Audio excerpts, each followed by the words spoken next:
بسم اللہ الرحمن الرحیم الصلاۃ والسلام علی رسول الکریم ادا کابی و امی یا سیدی یا خاتم النبیین صلی اللہ علیہ وسلم۔ معزز سامعین، السلام علیکم ورحمۃ اللہ وبرکاتہ۔ میں ڈاکٹر محمد سلیم نوری ہومیوپیتھک پلیٹ فارم سے آپ تک مختلف قسم کی تکالیف کس وجہ سے قائم ہوتی ہے، کس طرح بچا جا سکتا ہے اور اس کا کیا علاج ہے،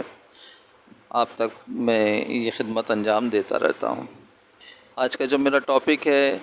بہت امپورٹنٹ ہے، خواتین کے حوالے سے ہے، اور بہت زیادہ سوچ و بچار کے بعد اور بہت زیادہ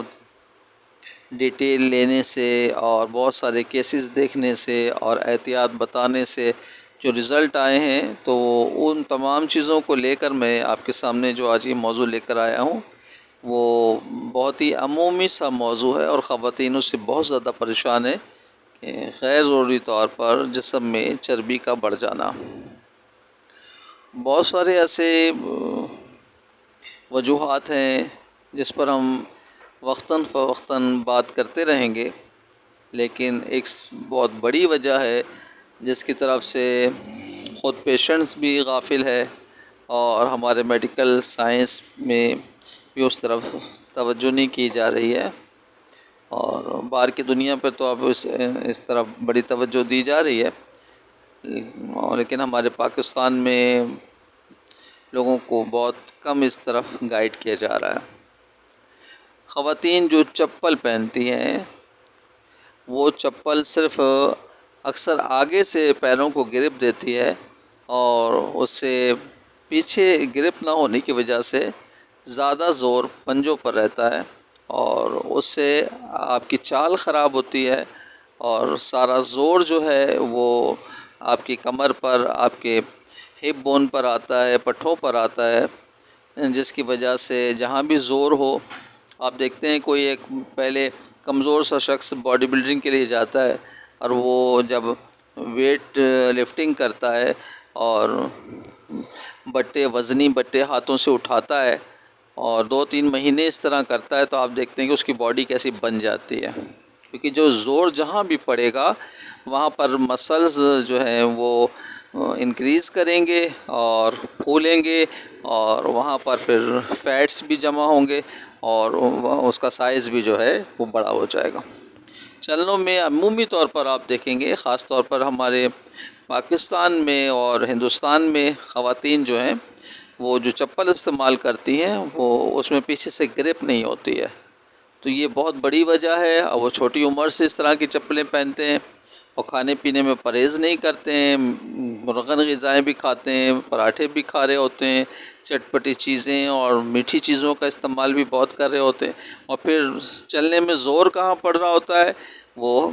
ہپ بون پر اور اس کے پٹھوں پر زور پڑ رہا ہوتا ہے، اور پھر ہوتا یہ ہے کہ جو کچھ بھی آپ کھاتے ہیں تو وہ پھر وہاں لگتا ہے جہاں آپ کے پٹھوں پر زور پڑ رہا ہوتا ہے، اس طرح جو ہے وہ فیٹس کا اور پروٹینز کا وہاں پہنچ جانا، اور وہاں پر پھر اس کا اجتماع ہو جانا، اور پھر وہاں کی عمومی طور پر وہاں اس طرح کی جو ہے وہ چربی نہیں پہنچنی چاہیے، تو وہاں پھر پہنچ جاتی ہے، اور پھر خواتین پریشان ہوتی ہیں کہ یہ تو ہمارے جو ہے کمر پر بہت زیادہ چربی آ رہی ہے ڈاکٹر صاحب، اور یہ بہت زیادہ جو ہے شیپ میں جو ہے ایسا ہے کہ ہم پریشان ہو رہے ہیں، اور آپ چلنے پھرنے سے بھی ہمیں دشواری ہو رہی ہے، اور باہر نکلنے میں بھی ہمیں شرم سی محسوس ہوتی ہے۔ تو یہ ہم نے بہت زیادہ اس پر ریسرچ کی ہے، اور بہت سوچ و بچار کے بعد، اور پھر ہم نے اس پر جن سے پرہیز کرایا انہوں نے واقعی ہمیں اچھا رزلٹ بھی دیا ہے۔ تو آپ بھی مہربانی کر کے جب بھی باہر نکلیں، آپ کی واکنگ ڈسٹینس ہے تو کوشش کریں کہ ایسے شوز پہنیں جو کپڑے کے ہوں یا چمڑے کے ہوں، جس طرح کے بھی ہوں، لیکن اس میں ایڑی کی طرف سے گرپ ہونی چاہیے، اور آپ کو چلنے میں صرف پنجوں پر زور نہ آئے، انگوٹھوں کے ذریعے زور نہ آئے، بلکہ پورا پیر جو ہے آپ کا وہ ایک حساب سے اور ایک بیلنس کے ساتھ، اور اس پر جو بھی وزن پڑ رہا ہے وہ پورا پیر اس کو پنجے سے لے کر ایڑی تک جو ہے وہ برداشت کرے، تو انشاءاللہ آپ دیکھیں گے کہ کافی اس سے فرق پڑے گا، اور جو موٹاپا ہو گیا ہے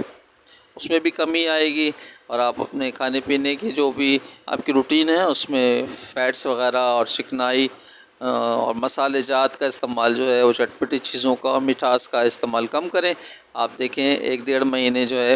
وہ آپ اس طرح واکنگ کریں، یا واکنگ ڈسٹینس میں پورے جو ہیں وہ جوتے یا جو بھی جس طرح بھی آپ پہناوا استعمال کریں وہ پورا ہونا چاہیے، تو آپ دیکھیں گے انشاءاللہ آپ کو اچھا رزلٹ ملے گا۔ آپ کی کمر کی تکلیف بھی دور ہوگی، پیروں کی جو کھچاؤ وغیرہ کا باعث ہوتے ہیں وہ اس میں بھی آپ کو انشاءاللہ ریلیف ملے گا۔